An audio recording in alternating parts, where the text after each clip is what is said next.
Teman-teman semuanya, sekarang kita masuk pada sesi ke-6, yaitu mengenai tujuan dari pembelajaran.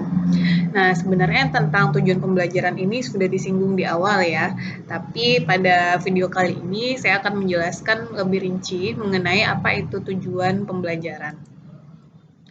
Nah, tujuan pembelajaran sendiri itu diartikan sebagai sesuatu yang akan dicapai setelah para siswa melakukan proses belajar.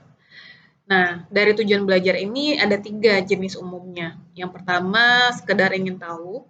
Yang kedua, untuk pemenuhan kebutuhan jangka pendek. Yang ketiga, untuk pemenuhan jangka panjang sebagai akibat dari belajar.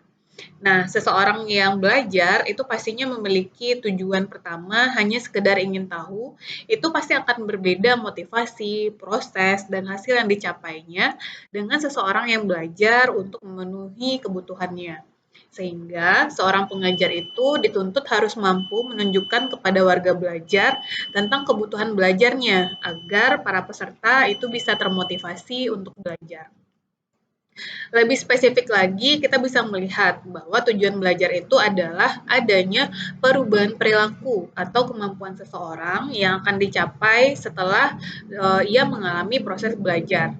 Sehingga tujuan belajar itu harus kita rumuskan secara jelas, terukur, teramati, karena itu akan menentukan kejelasan proses belajar menuju ke arah yang benar dan proses itu dilalui secara efisien.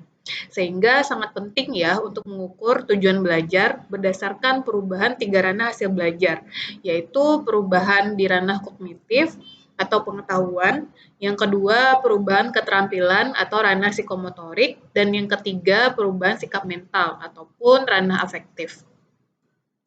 Nah, untuk mengetahui tujuan pembelajaran, kita bisa tahu nih tujuan pembelajaran apa yang harus diberikan atau bagaimana caranya menetapkan atau merumuskan tujuan belajar. Karena tujuan belajar itu adalah dasar dalam bagaimana kita menyusun alat ataupun instrumen evaluasi belajar.